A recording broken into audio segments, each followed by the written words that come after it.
¿Alguna vez te has preguntado qué pasa en el apartamento al lado?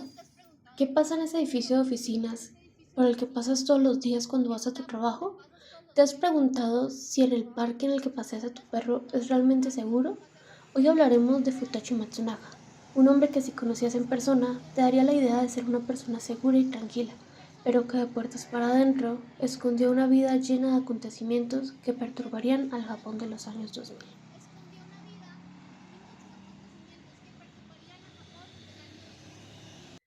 En la tranquilidad de los años 90 en Japón, se estaría cocinando uno de los casos más crueles y complejos de la historia criminal moderna. En este caso, veremos cómo un hombre que aparentaba ser sereno y tranquilo, de sociedad y de familia, resultaría ser un manipulador y estafador, que terminaría siendo un depredador psicológico tan capaz que doblegaría voluntades e identidades en sus víctimas. ¿Cómo un solo individuo fue capaz de acabar con familias enteras? ¿Por qué nadie sospechó o reportó las cosas a tiempo a las autoridades? ¿Por qué las mismas autoridades no le dieron el seguimiento apropiado al caso en primera instancia? ¿Cómo logró que sus víctimas actuaran en contra de su propia supervivencia y de la de sus seres queridos y similares? Para poder entender cómo un solo hombre pudo destruir por completo a una familia entera, primero debemos viajar años atrás, a aquellos años en los que comenzaría a formarse la mente de Futoshi Matsunaga. Su historia no comienza con un crimen, comienza con algo más discreto, algo más difícil de ver y mucho más peligroso. La infancia y personalidad temprana de Futoshi Matsunaga. Él nació en un entorno tradicional japonés, protegido, aparentemente estable. No hay registros de violencia abierta en su infancia, pero sí aparecen patrones llamativos que luego se repetirían en su vida adulta. Un estilo manipulador desde joven, una tendencia a mentir para obtener atención, como en aquellas ocasiones cuando les decía a sus compañeros y a sus allegados que había ganado reconocimientos en la escuela por sus notas académicas. Esta necesidad constante de controlar cómo lo ven los demás, con un encanto superficial, un carisma improvisado y una amabilidad estratégica, llegando a ser descrito por personas en entrevistas como alguien agradable, sonriente, capaz de inspirarte en minutos. Ese sería el molde en donde nacería la semilla del depredador. Un hombre que aprendería desde joven que la gente cree en lo que ve y que él puede elegir qué mostrarles. Al contrario de lo que muchos creen, hay una vasta cantidad de agresores organizados que no provienen de infancias traumáticas ni de lo que se podría decir como familias no funcionales. Lo clave en este caso de Matsunaga no fue el castigo, sino más bien la ausencia del mismo y de los límites. Desde joven, esta conducta le permitiría descubrir que podía manipular a otros sin consecuencias. Este encanto superficial es una de las primeras señales del agresor organizado según la tipología del FBI, pues el poder manipular requiere encanto, requiere poder ser agradable, sonriente, ser capaz de inspirarle confianza a las personas, requiere ser amable en situaciones específicas de una forma estratégica y calculada. Sobre todo, el poder controlar el cómo muestras lo que eres a los demás y el cómo controlas el que lo provee. Eso es controlar la narrativa y eso es lo que hacía Futoshi Matsunaga. Aunque no se reportan diagnósticos clínicos oficiales, sus conductas coinciden con rasgos presentes en perfiles antisociales.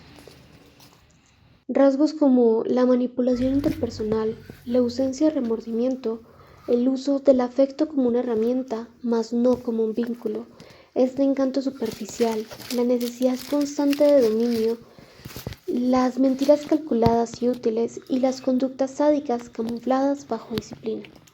Futoshi desarrollaría un talento especial, siendo este el detectar la vulnerabilidad humana en tan solo segundos, como si fuera un lenguaje silencioso, siendo esta capacidad clave en sus crímenes a futuro.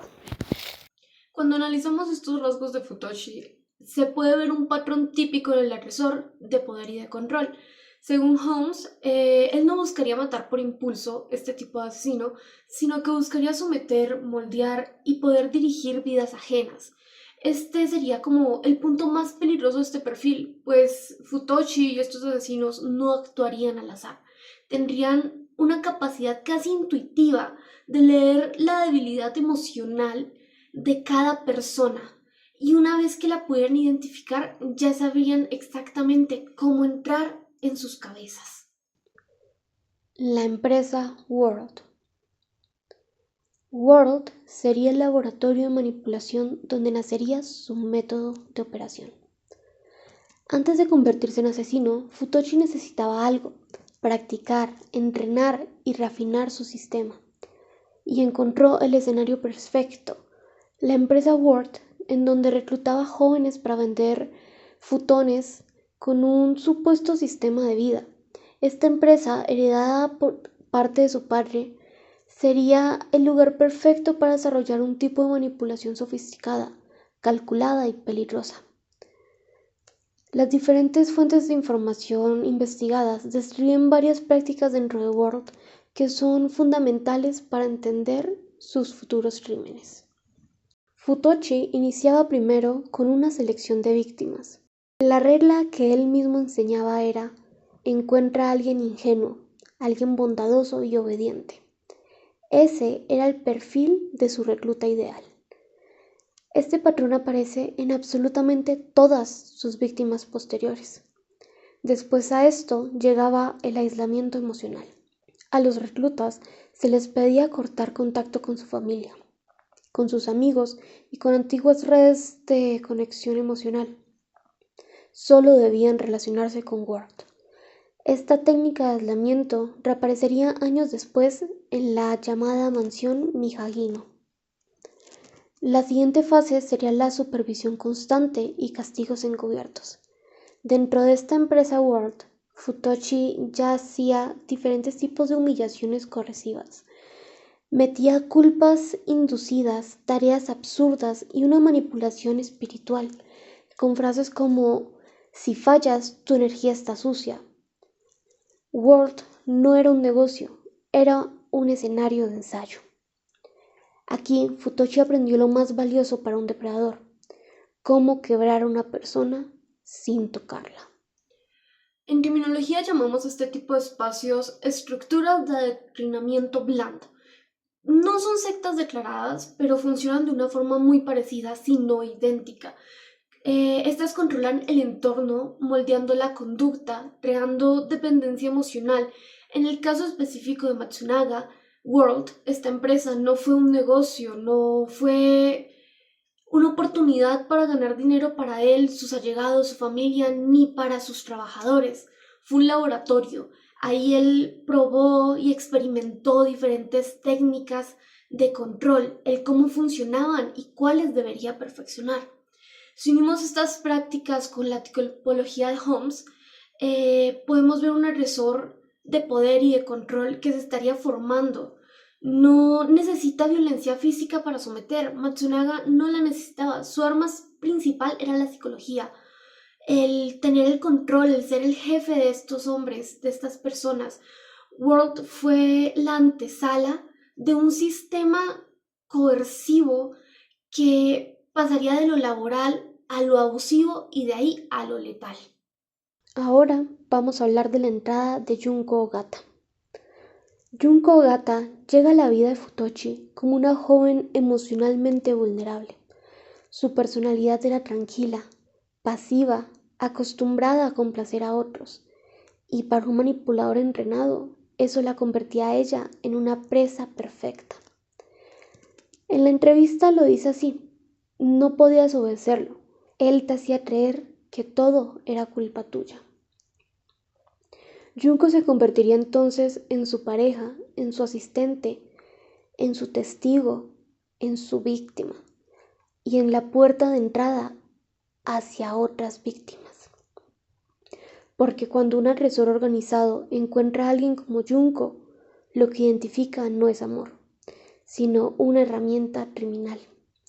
Para Matsunaga, ella era una extensión de su poder. Si controlaba su mente, podría controlar algo más.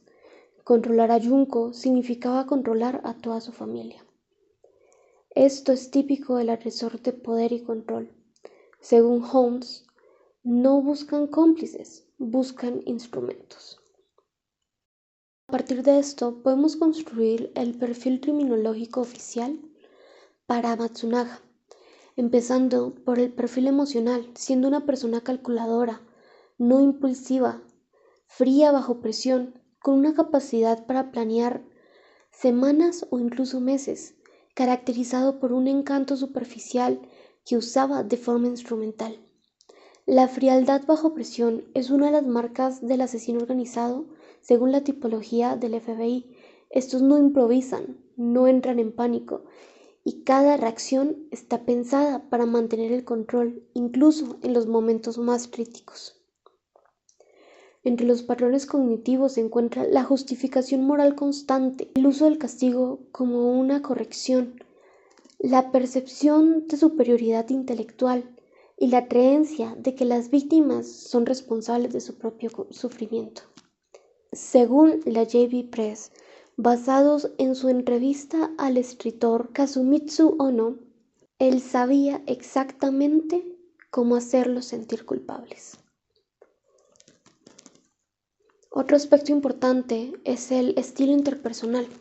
La seducción estratégica que utilizaba Matsunaga, la persuasión manipulativa, la construcción gradual de dependencia de sus víctimas hacia él y el uso del miedo como última herramienta, mas no como la primera. El punto de partida de Futoshi no fue el miedo. Este sería su último recurso. El primero se encargaba de construir dependencia, después se encargaba de que la persona sintiera culpa y así poder obedecer. El castigo físico o el emocional solo aparecería cuando su víctima ya estaba atrapada psicológicamente. Ese sería como el sello de un agresor de alto nivel en el tema del agresor de organización. Sería el poder someter antes de amenazar. Esto es muy importante porque si amenazas antes de tener a tu presa bajo tu poder, tu presa puede escapar. Según la tipología Holmes, los asesinos seriales se clasifican según su motivación: visionario, misión, hedonista, poder o control. Futoshi encaja de manera quirúrgica en el tipo de asesino de poder, control.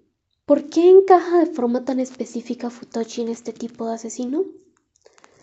Porque no mata por impulsos, no mata por placer sexual, no mata por una misión social. Él mata para dominar, poseer y quebrantar a sus víctimas. Su satisfacción proviene de controlar la voluntad de otros.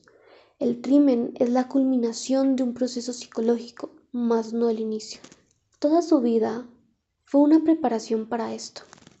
Para Holmes, el asesino de poder y control obtiene su gratificación no en el acto homicida como tal, sino en el cómo se desarma emocionalmente a su víctima.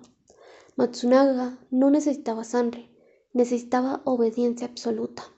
Su motivación era la dominación prolongada, no el asesinato inmediato. La Unidad de Ciencias del Comportamiento del FBI distingue dos tipos de asesinos: el organizado y el desorganizado. Futoshi, según esta clasificación, sería un agresor completamente organizado, de alto nivel, pues su capacidad de planificar, seleccionar víctimas con criterios claros, manipular antes de atacar, evitar el dejar evidencias, el controlar la escena, el controlar la narrativa, el construir un sistema para que la víctima se destruya a sí misma y a otros, el poder desaparecer cuerpos sin dejar rastro alguno y el mantener una vida pública normal, es lo que lo pone en esta etiqueta, pues nada en este caso fue improvisado. El modus operandi de Futoshi se caracterizaba por la necesidad de ejecutar el crimen de la siguiente manera: primero, aislando a sus víctimas; segundo, controlando sus movimientos, para después pasar a privarlas de la comida y el sueño. Después de esto, en cuarto lugar, las tendría que dividir emocionalmente, después castigarlas con el objetivo de debilitarlas, asegurar el silencio y, en séptimo lugar, eliminar la evidencia, como lo que hizo cuando provocó la desaparición total de los cuerpos de sus víctimas. Todo esto es funcional para él, práctico y necesario para que su crimen sea exitoso. Por otro lado, la firma es aquello que hace porque necesita de forma emocional, no para cometer el crimen, sino para poder cumplir sus fantasías. La firma de Futoshi incluiría una humillación sistemática, diferentes lecciones verbales para quebrar la identidad de su víctima, inculcar la culpa en cada una de ellas y hacerlas de forma forzada participar en los castigos y en la eliminación de los cuerpos. Todo esto con el objetivo de tener un control absoluto en ellos, de sus horarios y de las reglas dentro del apartamento. El uso del miedo espiritual o simbólico no queda fuera de las cosas que él utilizaba en su firma, pues la vigilancia mutua como esquema de tortura emocional también estaba presente. Todo esto no es necesario para matar a alguien. Esto es necesario para darle esa sensación de poder a Futoshi, para que él se sienta importante y poderoso. Para poder hablar de este tema tenemos que aprender a diferenciar el modus operandi de la firma. Cuando los aprendamos a diferenciar, podremos ver que el método Matsunaga era muy funcional, extremadamente funcional, pero su firma era sádica, era psicológica. El modus operandi mata a las personas. La firma la humilla, humilla su identidad, su ser. La firma no deja marcas físicas, destruye identidades por completo. Ahí es donde se reconoce el asesino de poder y de control, porque su firma es la forma más pura de control sobre su víctima y sobre lo que está haciendo. Con todo lo anterior, en este punto de su vida, Futoshi ya había logrado construir un método, una víctima principal, un mecanismo de control, una red emocional dominada mediante un estilo psicológico sólido. Solo faltaba una cosa, un escenario donde pudiera aplicar este sistema que había construido a lo largo de los años, sobre varias víctimas al mismo tiempo. Ese escenario llegaría en 1996, pues una vez que el agresor de poder y control consolida a su víctima primaria, el siguiente paso suele ser expandir ese dominio hacia el círculo cercano, no por necesidad del homicida, sino por una escalada psicológica. Futoshi Matsunaga ya no buscaba doblegar a una sola persona, él quería que un entorno completo estuviera bajo su autoridad. Y cuando la familia Ogata le abrió la puerta, no esperaban toparse al depredador más peligroso de sus vidas. Para entender el alcance del terror que Futoshi Matsunaga creó, debemos entrar en los años más oscuros de su vida, a un periodo en el que su sistema de control, que perfeccionó durante años, finalmente se desató sobre sus víctimas, que eran completamente indefensas ante él. Entre 1996 y 1998, lo que comenzó como una manipulación emocional terminaría convirtiéndose en uno de los casos de abuso coercivo más extremos de la historia contemporánea de Japón. Antes de hablar de la familia Ogata, es imprescindible contar la historia de Kumio Toraya. Kumio era un hombre que atravesaba por un momento vulnerable debido a la situación económica del país. Él estaba solo, emocionalmente desgastado, y para alguien como Futoshi eso lo convertía en un blanco ideal. Justo como lo hizo en Word, donde enseñaba a detectar personas ingenuas, bondadosas y obedientes. Futoshi reconoce su fragilidad y empieza el proceso de acercamiento. En primera instancia simula una amistad con él, le ofrece apoyo emocional, le promete una mejor vida y luego lo invita a quedarse con él y con Junko. En poco tiempo, Hirota pierde su autonomía. La entrevista de la GB Press menciona y lo describe como el que si él se enojaba, todos tenían miedo. Ese miedo era fundamental para Futoshi, pues le permitía controlar cada movimiento dentro del apartamento. En semanas, el ambiente se vuelve insoportable. La privación de la comida, los golpes, la vigilancia constante, el traslado controlado, las órdenes absurdas, las amenazas veladas y los castigos educativos hacían imposible la supervivencia en ese apartamento. Y en palabras de la superviviente, según la GV Press, no había descanso, siempre había algo que él estaba ordenando. Lastimosamente muere dentro de este ciclo, y a pesar de que su muerte fue observada por su hija, no detiene a Matsugana, al contrario, lo impulsa, porque descubre algo que marcará todo lo que vendría después, que puede obligar a otros a participar, a sentir culpa, a guardar silencio. Bueno, cuando un agresor logra hacer que una de sus víctimas participe, aunque sea en la parte más mínima, en dañar a otra persona, se produce algo que le podemos llamar, que se le llama coerción participativa. La víctima siente culpa, siente miedo y esta dependencia se mezcla haciendo que la víctima ya no pueda escapar precisamente por esto mismo. Se siente culpable del hecho. Para Matsunaga, la muerte de Hirota no fue un obstáculo, fue una confirmación de que su sistema estaba funcionando. Ahí nace la estructura definitiva del terror, pues él obligaba a la hija de Junio a participar en actos como morder a su padre para después hacerla firmar un documento en donde ella admitía haber participado en todo y ser la culpable de la muerte del mismo. En 1997, Junko, estando ya completamente dominada, es utilizada como un puente. Ella era dócil, callada, emocionalmente dependiente. Junko ya habría intentado quitarse la vida, y esto habría sido usado por Futoshi como una oportunidad de chantajearla. La familia Ogata era una familia vulnerable al chantaje emocional, y Futoshi sabía esto. ¿Cómo consigue Futoshi a esta familia? Junko se les acerca y les dice que Futoshi quiere ayudarla. Futoshi se acerca y les dice que Junko necesita ayuda. La familia quiere proteger a Junko y acepta conocer a Futoshi. Él se presenta como un hombre amable, tranquilo, casi espiritual, como un hombre de negocios, con dinero y con su propia fábrica. Se gana rápidamente la confianza de la familia. Poco a poco los convence de quedarse en el apartamento con ellos. Ellos en primera instancia no ven el peligro, ellos ven a un hombre educado, alguien que aparentemente quiere corregir a Junko, a alguien que la quiere ayudar. Bueno, Matsugana no entra a la familia Ogata como un agresor. Él entra como un salvador, a pesar de que el padre no confiaba en él, pues no le gustaba para nada la idea de que su hija saliera con un hombre casado. Él intenta llegar como un salvador, intenta ofrecer ayuda, ofrecer guía, se presenta como un hombre de negocios y adinerado, como dueño de una empresa, de esta empresa llamada Word.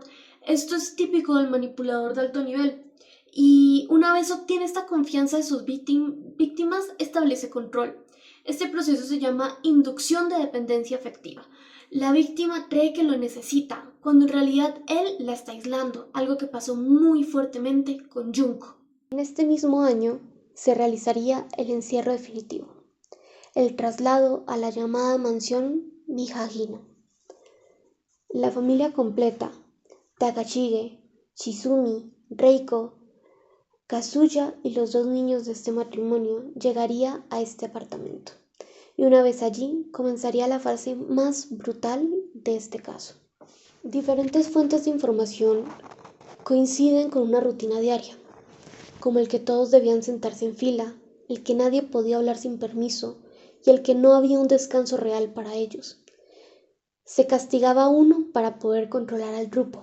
La comida aquí era un privilegio, pues, por ejemplo, a Hirota solo se le permitía comer un tazón de arroz al día, el cual estaba cronometrado por 10 minutos. El sueño se convertía en este apartamento del terror en una recompensa. El testimonio de la sobreviviente, explicado en la GV Press, explica las siguientes frases, como el que nos hacía sentarnos en fila.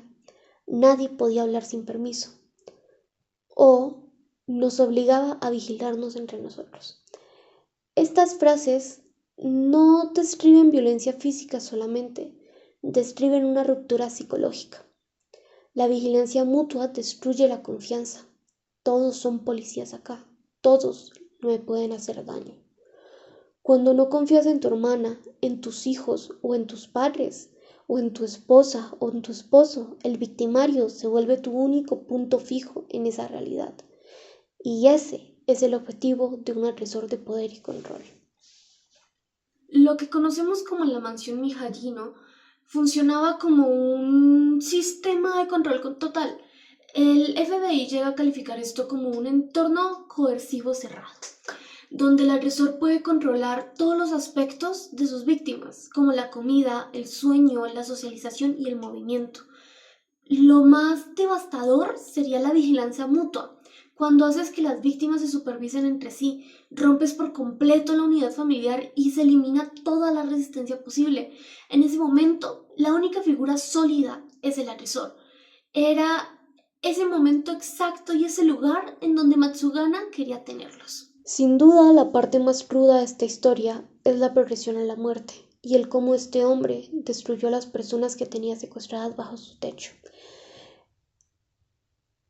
Entre 1997 y 1998, las muertes ocurrieron por un desgaste progresivo. El hambre, el agotamiento, los castigos, el estrés, la privación del sueño y el miedo constante hicieron que las víctimas acabaran con sus vidas poco a poco. Según la información recogida, el primero en morir fue Takachige Ogata, el padre de Junko Ogata. Él ya estaba exhausto, su cuerpo ya no respondía, el ciclo de castigos lo empujó a un punto sin retorno. La sobreviviente decía que ya nadie tenía fuerzas para pensar. Esa es la frase exacta de lo que vivía Takachige en sus últimos días. La siguiente en morir fue Chizumi Ogata, la madre de Junko Ogata. Ella resistió todo lo que pudo para sobrevivir, pero los castigos colectivos, la culpa impuesta, la confusión y el miedo crónico tienen un efecto devastador en el organismo. Su deterioro fue rápido y silencioso, y falleció en un punto entre 1997 y 1998. Reiko, la hermana de Junko, era la que más mostraba resistencia emocional, pero cuanto más se resistía, más aumentaba el castigo. En la entrevista, la sobreviviente dice que Futoshi decía que todo era para corregirlos. Esa idea de corrección haría parte de la firma criminal de Matsugana, de su necesidad emocional de dominar. Reiko muere tras un desgaste extremo.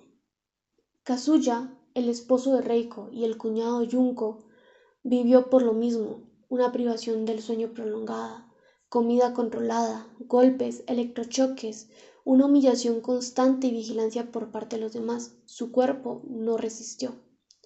Seguirían los hijos de este matrimonio, con Yuki, una niña de tan solo 5 años.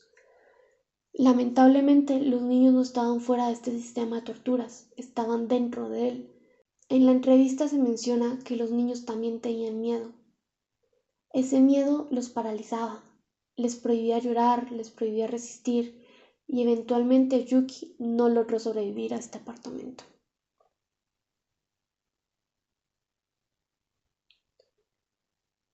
Aya, que era la otra niña de 10 años, fue la última víctima. En este punto ya nadie tenía autonomía. La entrevistada lo dice con toda claridad, que ya no podía pensar, solo hacía lo que él decía. Eso no es obediencia, es sumisión traumática. Aya fallece en esta etapa final. Debido al nivel de censura de este caso, es difícil encontrar fuentes seguras y esclarecedoras de cómo murió cada una de sus víctimas. Sin embargo, en medio de foros de internet de la época se pueden encontrar el cómo murió cada una de estas víctimas de una forma más descriptiva.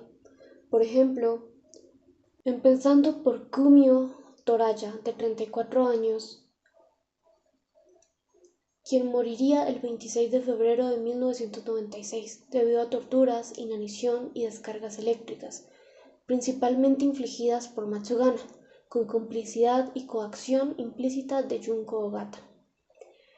Takashige Ogata, el padre de Junko, moriría a los 61 años, un 21 de diciembre de 1997. Moriría por electrocución inducida. Ejecutado bajo las órdenes de Matsugana, la electrocución sería aplicada por Junko Ogata, su propia hija, bajo su coerción. Shizumi Ogata moriría a los 58 años. El 20 de enero de 1998 moriría estrangulada. Bajo las órdenes de Matsugana, la ejecución la llevaría a cabo la hermana de Junko, Reiko, quien moriría a los 33 años. El 10 de febrero de 1998, estrangulada también, esta vez por su esposo, bajo las órdenes de Matsugana. Kazuya Ogata, de 38 años, el esposo de Reiko, cuñado de Junko, moriría el 13 de abril de 1998. Moriría por hambre, inanición tras un confinamiento. Su muerte sería producto de un cautiverio impuesto por Matsugana, pues él expresaría que no se sentía bien con el haber matado a su propia esposa, que se sentía muy triste. Entonces Matsugana le daría una pastilla para que se suicidara y muriera en uno de los armarios. Sin embargo, este sería encerrado y dejado morir por hambre. Yuki Ogata, de 5 años, sería estrangulada el 17 de mayo de 1998 y Aya, de 10 años, el 7 de junio de 1998. Los cuerpos que quedaron después de cada una de las muertes fueron desmembrados y hervidos en agua en ollas grandes hasta que la carne se desprendiera de los huesos, al igual que la grasa, para poder ser eliminados sin dejar rastro. Estos restos se mezclarían en botellas que serían repartidas a lo largo de diferentes puntos como baños públicos, parques o playas por Junko. Futoshi forzaba a los sobrevivientes de ese día a participar, no para ocultar evidencia, sino para destruirlos por dentro. La culpa mantendría calladas a sus víctimas, las mantendría sometidas y también las mantendría con vida, pero sin poder huir. Cuando un agresor obliga a una víctima a participar en la eliminación de un cuerpo o en la creación de un cuerpo, no lo hace por eficiencia, no, lo hace por una coerción total con el objetivo de llegar a esto. Esta táctica se llama responsabilidad inducida. La víctima siente que ahora tiene la culpa compartida, se siente culpable de cualquier cosa, así la participación haya sido mínima, y esta culpa encadena a la víctima de forma psicológica al agresor. Desde la criminología, esto es uno de los mecanismos de control más devastadores que existen. El concepto de coerción es típico en agresores como Futoshi. Para ellos el castigo no es violencia, el castigo es educación. Ellos usan esta narrativa para reaccionar que una víctima sus haya logrado actos escapar después de una tanto forma tiempo de tortura, más no racional. habla solo de Ellos lo oportunidad, racionalizan de sino este de modo resiliencia humana. para convencerse a sí mismos y a sus víctimas de que el sufrimiento es merecido.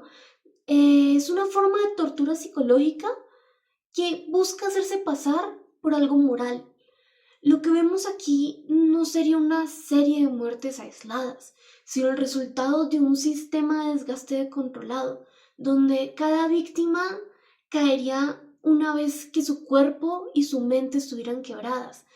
Ese quiebre sí sería provocado, medido y mantenido por Matsunaga, a pesar de que él directamente no ocasionara sus muertes.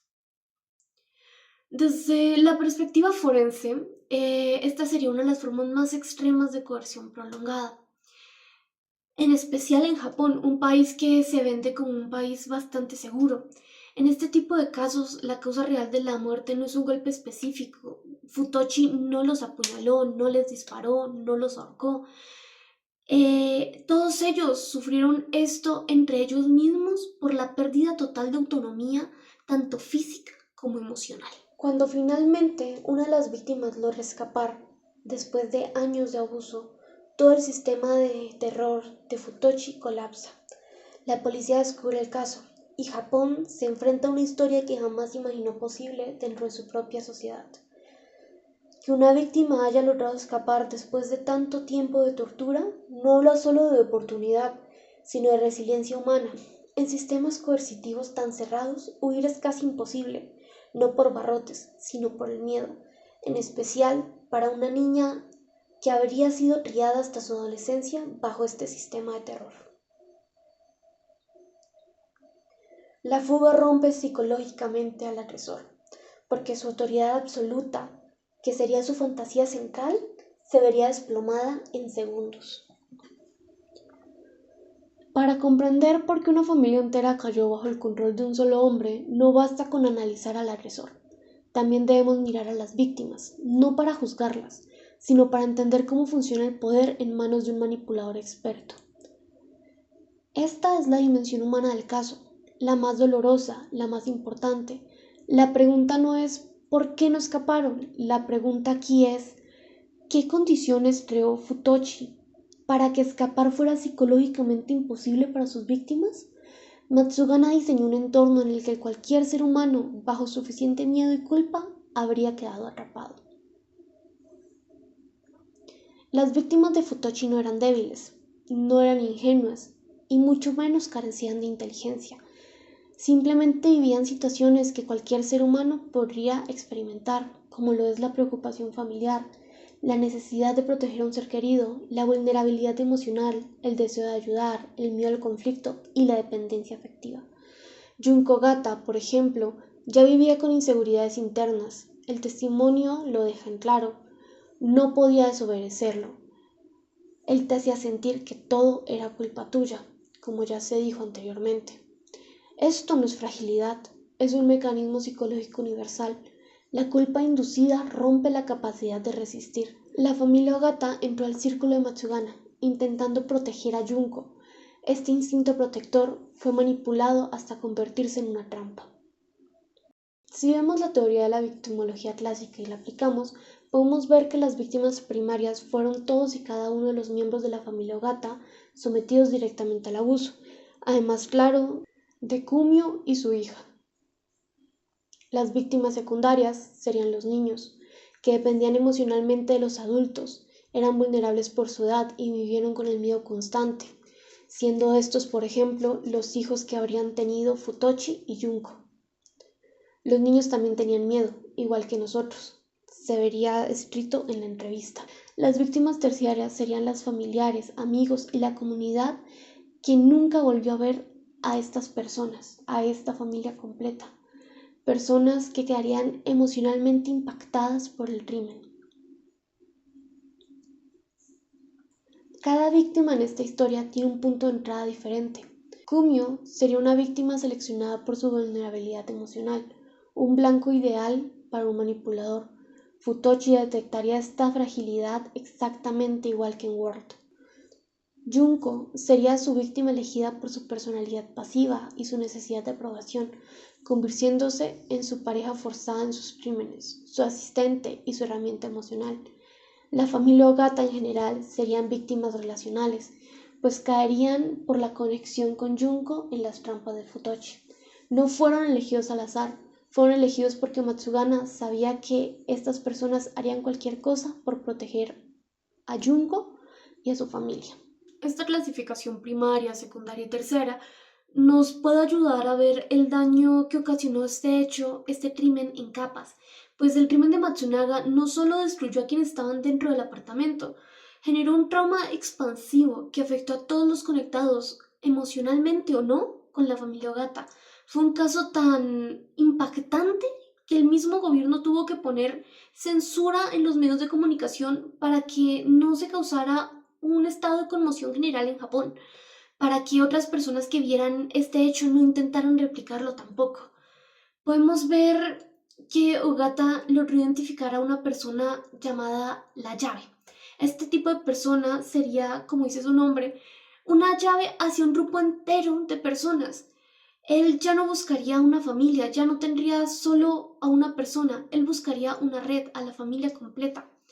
Esa sería la razón por la cual la familia Ogata se convirtió en su objetivo.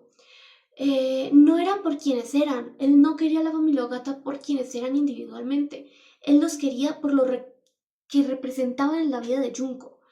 representaban afecto, representaban protección, amor y vulnerabilidad compartida. En la entrevista se ve escrito: ya no podíamos pensar, solo hacíamos lo que él decía. Esto se llama sumisión traumática, cuando el sistema nervioso se acostumbra al miedo y deja de buscar la salida y se enfoca solo en sobrevivir. Ellos podrían tener la puerta del apartamento abierta y simplemente no saldrían por miedo. Las víctimas no obedecían, estaban colapsadas emocionalmente. En estados de coerción prolongada, el cerebro activa un mecanismo de supervivencia llamado colapso cognitivo. No es que la víctima no quiera escapar, es que su sistema nervioso deja de registrar la posibilidad por completo. El agresor se convierte en la única figura de referencia segura, aunque esa seguridad sea violenta. La relación entre Futoshi y sus víctimas se puede dividir en diferentes partes.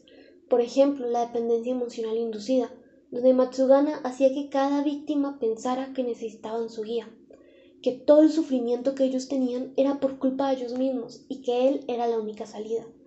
La culpa destruye la resistencia. En Ward usaba el control espiritual y simbólico, pues ya usaba la idea de corrección de forma espiritual. En la mansión lo habría perfeccionado. Decía que el castigo era para mejorarlos, que su dolor tenía un propósito, que él estaba limpiando sus errores. Esta manipulación espiritual se vuelve parte de su firma criminal, pues cuando un agresor presenta la violencia como corrección, está reescribiendo el significado del dolor. La víctima deja en un punto de interpretar el castigo como algo injusto y empieza a verlo como un proceso necesario. Esa es una de las formas más peligrosas de manipulación simbólica.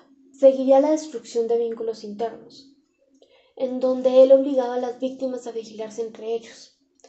Esto elimina la posibilidad de unión por completo y convierte al victimario en el único referente emocional. En psicología, el cautiverio se llama atomización del grupo. Si las víctimas no pueden confiar entre sí, el agresor se convierte en el único punto estable. La falta de vínculos no solo debilita a las personas, sino que vuelve imposible la organización, la resistencia y la huida de las mismas. Los sobrevivientes a estos hechos viven hoy en día traumas severos. Un trauma complejo compuesto por un miedo crónico, por culpa inducida, confusión en la identidad, despersonalización y dificultad para tomar decisiones. Un miedo condicionado, pues años después del suceso, la entrevista confiesa: a veces siento que él sigue mirándome. Esto es un terror internalizado, un trauma que queda grabado en el cuerpo. Hay que tener en cuenta también la sumisión traumática, pues lo que ellos vivieron no era obediencia, era supervivencia. Este patrón corresponde a lo que llamamos trauma complejo por coerción prolongada.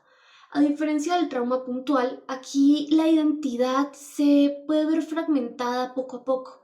Las víctimas desarrollan un miedo cotidiano incluso años después de lo sucedido, porque su sistema nervioso aprende a asociar cualquier estímulo con peligro. En la clasificación de Holmes, el asesino con poder control obtiene satisfacción emocional del proceso de dominación.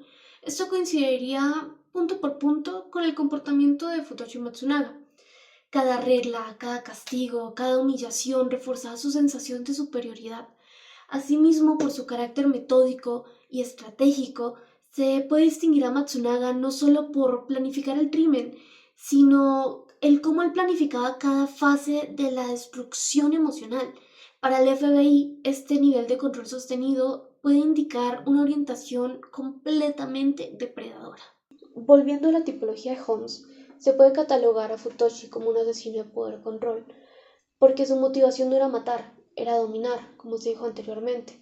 Lo podemos ver en sus víctimas, pues éstas tenían rutinas estrictas, castigos correctivos, sufrían humillaciones y tenían que participar forzadamente en los actos, además de tener una vigilancia mutua. Cada acción que los hacía hacer buscaba reforzar una sola cosa: la idea de que él decidía y ellos obedecían. Como se dijo anteriormente, Futoshi encaja perfectamente en el perfil de agresor organizado, pues él planificaba, seleccionaba víctimas, manipulaba antes de atacar, Controlaba la escena, eliminaba evidencia sin dejar rastro y lo hacía todo con calma y sin improvisar. Según el FBI, este tipo de revisor obtiene el poder del proceso, no solo del resultado, siendo esto exactamente lo que describiría Futoshi. El caso de Futoshi Matsunaga no es solo una historia de asesinatos, es una historia sobre el poder, la manipulación y la vulnerabilidad humana. Durante años, Futoshi construyó un sistema que combinaba carisma, aislamiento, castigo, culpa, dependencia emocional, manipulación espiritual y destrucción progresiva de la identidad. Fue un agresor organizado, calculador, metódico y obsesionado con una idea de control total. Sus víctimas no cayeron por ingenuas, cayeron porque fueron absorbidas por un mecanismo de coerción tan sofisticado que habría destruido a cualquier persona sometida al mismo entorno. La entrevista lo muestra todo. No había solo obediencia, había anulación. Describe el cómo funcionaba un abuso invisible, ese que no deja moretones, pero que deja cicatrices que duran toda la vida. El caso de Matsugana no solo es criminal, es clínico y social. Demostró que la coerción emocional, cuando se sostiene por un largo periodo de tiempo, puede devastar la voluntad humana con la misma eficacia que la violencia física. Este caso obliga a reconocer que el poder psicológico, cuando se usa para destruir, puede convertirse en la herramienta más peligrosa en manos de un agresor organizado.